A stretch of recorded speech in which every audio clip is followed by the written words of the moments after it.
কথা বলতেছিলাম, আল্লাহর রাসূল বললেন তিন শ্রেণীর লোক কিয়ামতের ময়দানে এই গুনাহগার উম্মতের জন্য সুপারিশ করবেন। জোরে জোরে বলেন মারহাবা। এরা কারা? আল্লাহর রাসূল বলেন আল আম্বিয়া, এক নাম্বার হলো নবীগণ উম্মতের জন্য শাফাআত করবেন। বলেন এক নাম্বার কারা? জোরে কথা বলেন, এক নাম্বার কারা? নবীগণ উম্মতের জন্য শাফাআত করবেন। এরপরে রাসূল বলেন দ্বিতীয় নাম্বার, এক নাম্বার আল আম্বিয়া, দ্বিতীয় নাম্বার হলো সুম্মাল উলামা। এরপরে রাসূল বলেন তৃতীয় নাম্বার সুম্মা শুহাদা। দ্বিতীয় নাম্বার পৃথিবীর আলেমগণ, তৃতীয় নাম্বার হলো শহীদগণ। শহীদ কারা? আপনারা জানেন, মুসলমান ইসলাম ইতিহাসের মধ্যে পড়েছেন যে সমস্ত সাহাবায়ে কেরাম আল্লাহ জমিনে আল্লাহ দ্বীনকে প্রতিষ্ঠিত করার জন্য নিজের জীবন বিসর্জন দিয়েছেন, স্ত্রী সন্তানের দুনিয়ার মায়া মমতা ত্যাগ করে নিজের জীবন বিসর্জন দিয়েছে, মৃত্যুবরণ করেছে, তাদেরকে বলা হয় শহীদ। জোরে বলেন কথা ঠিক না বেঠিক? সেই শহীদের উপরে হাদিসকে লক্ষ্য করে দেখেন, এক নম্বরের স্থান হলো নবীদের, দ্বিতীয় নাম্বার হলো ওলামাদের, তৃতীয় নাম্বার কাদের? শহীদদের। শহীদের উপর শ্রেষ্ঠত্ব মর্যাদা দান করছে আল্লাহ কাদেরকে? কাদেরকে? ভুলে গেছি। সারা রাত ইউসুফ জুলাইখার ওয়াজ শুনিয়া ফজরের সময় জিজ্ঞাসা করে, হুজুর ইউসুফ জুলাইখার যে ওয়াজ করলেন, ইউসুফ বেটা সওয়া না বেটি সওয়া? আস্তাগফিরুল্লাহ, আস্তাগফিরুল্লাহ। এক নাম্বার হলো নবীদের মর্যাদা, দ্বিতীয় নাম্বার আলেমদের মর্যাদা, তৃতীয় নাম্বার শহীদদের মর্যাদা। শহীদের উপর কাকে মর্যাদা দেওয়া হয়েছে বলেন? আলেমদের। কাকে? আলেমদের। যার কারণে তো দ্বিতীয় স্তরে গেছে। আল্লাহু আকবার, দ্বিতীয় স্তরের মধ্যে গেছে। আমার বন্ধুগণ, উম্মতে মুহাম্মাদের একজন আলেম, একজন হাফেজ কোরআন যদি হয় তাহলে কেমন মর্যাদা!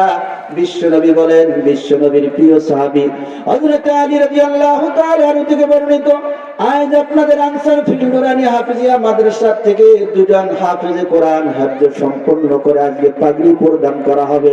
পাগড়ি নিবে এরকম হাফেজ যারা হবে, হযরত আলী বলেন, যে ব্যক্তি পবিত্র কোরআনুল কারীম হাফজ করবে, আল্লাহর রাসূল জানায় গেলেন এই পৃথিবীর মুসলমানদের সন্তানরা যারা কোরআন মুখস্থ করবে, এই কোরআন মুখস্থ করে ফাহাল্লা হালালাহু ওয়া হারামা হারামাহু, কোরআনের হালাল গুলোকে হালাল জানবে, হারাম গুলোকে হারাম মনে করবে, অর্থাৎ কোরআন অনুযায়ী নিজের জীবন আদর্শ গঠন করবে, কোরআন অনুযায়ী চলতে পারবে।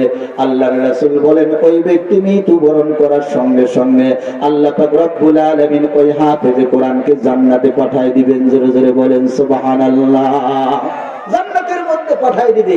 শুধু তাই নয়, ওয়াশফাআত মিন আশরাতি ওয়াশফাআত আশরাতুন মিন আহলি বাইতিহি কুল্লুহুম ক্বাদ ওয়াজাবাত লাহুম নার।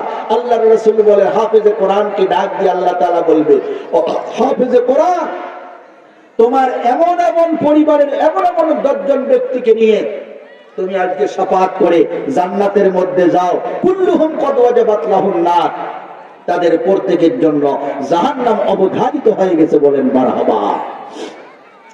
আমার বন্ধুগণ, মুহাদ্দিসিনে কেরাম বলেন হাফেজে কোরআনকে আল্লাহ পাক রব্বুল আলামিন জান্নাতে যাওয়ার এবং 10 জন গুনাহগার ব্যক্তিকে শাফাআত করে যখন জান্নাতে নেওয়ার অধিকার প্রদান করবেন, হাফেজে কোরআন জাহান্নামের মধ্যে যাবে, যা দেখবে নিজের গুনাহগার পিতা কুকুর হয়ে জাহান্নামের আগুনের মধ্যে জ্বলতেছে, নিজের গুনাহগার মাতা বিড়াল হয়ে, শিয়াল হয়ে, কোন প্রাণী জন্তু জানোয়ার হয়ে জাহান্নামের আগুনের মধ্যে দগ্ধ হইতেছে।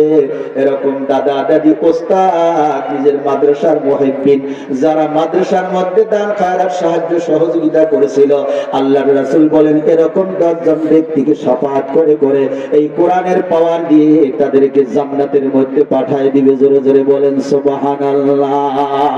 এটা হলো একজন হাফেজ কোরআন। আল্লাহু আকবার।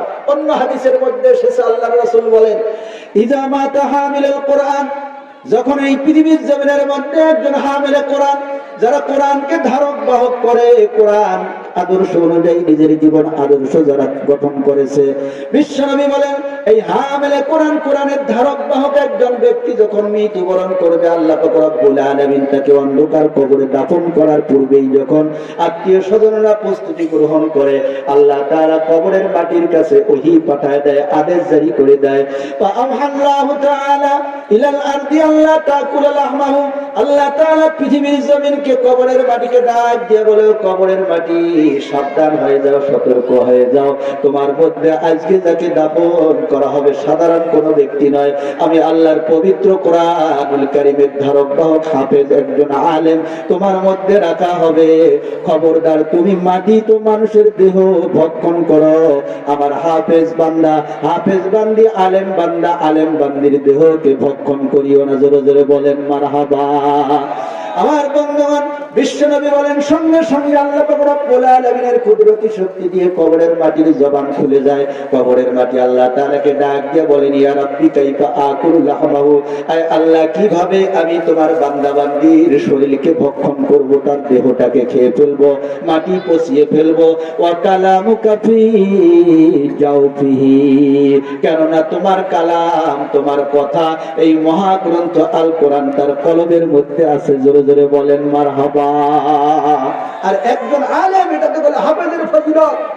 একজন আলেম, আল্লাহর রাসূল জানায় গেলেন, আল উলামা উম্মতি কামরিয়াই বানি ইসরাঈল, আমার উম্মতের একজন আলেম, খাঁটি আলেম, আল্লাহ ওয়ালা আলেম কাল কিয়ামতের ময়দানে হযরত মুসা পয়গম্বর, দাউদ পয়গম্বর, জাকারিয়া পয়গম্বর, সুলাইমান পয়গম্বর, ঈসা পয়গম্বর, ইব্রাহিম পয়গম্বর, মুসা পয়গম্বর, এরা যেমন জাতির বিশাল একটা অংশ গুনাহগারদেরকে শাফাত করে করে জান্নাতে নিবে, আমার উম্মতের একজন খাঁটি আলেম এত অধিক গুনাহগার উম্মতদেরকে শাফাত করে করে তাদের অনুসারীদেরকে জান্নাতের মধ্যে নিয়ে যাবে। জোরে জোরে বলেন মারহাবা। এই জন্য এই হাফেজ কিয়ামত পর্যন্ত যেন এই দেশবাসী উপহার পায় আমাদের কাছ থেকে, হাফেজ, হাফেজা, আলেম, আলেমা। এই জন্য এই বেলগাছা আনসার ফিল নুরানি হাফিজিয়া মাদ্রাসা এবং বাংলার প্রায় ৮৭,০০০ গ্রামে এরকম ৮৭,০০০ মাদ্রাসা বক্তব্যের দরকার আছে না নাই? কি বলেন, আছে না নাই? এই মাদ্রাসাগুলোর দায়িত্ব আমাদের, আমাদের ইহকালীন শান্তি পরকালীন মুক্তির জন্য। খোদার কসম করে বলতেছি, মুসলমান যদি ইহকালীন শান্তি পরকালীন মুক্তি পেতে চান, তাহলে এই সমস্ত কোরআনের মার্কাজ, কোরআনের দুর্গের বিকল্প কিছু নাই। জোরে বলেন কথা ঠিক না ঠিক? এটা প্রতিষ্ঠিত যেহেতু করেছে এলাকাবাসীর লোকজন, যারা করেছিলেন হয়তো অনেকে বর্তমান পৃথিবীর জমিনের মধ্যে নাই, যারা পরিচালনা করতেছেন সভাপতি সাহেব আমার সামনে বসা, আর অনেকে আছেন হয়তো এনারাও একদিন থাকবেন না। কি বলেন কথা ঠিক না ঠিক? কিন্তু আমরা দোয়া করি এই প্রতিষ্ঠান যেন আল্লাহ তাআলা কিয়ামত পর্যন্ত টিকিয়ে রাখে। সবাই বলে আমিন।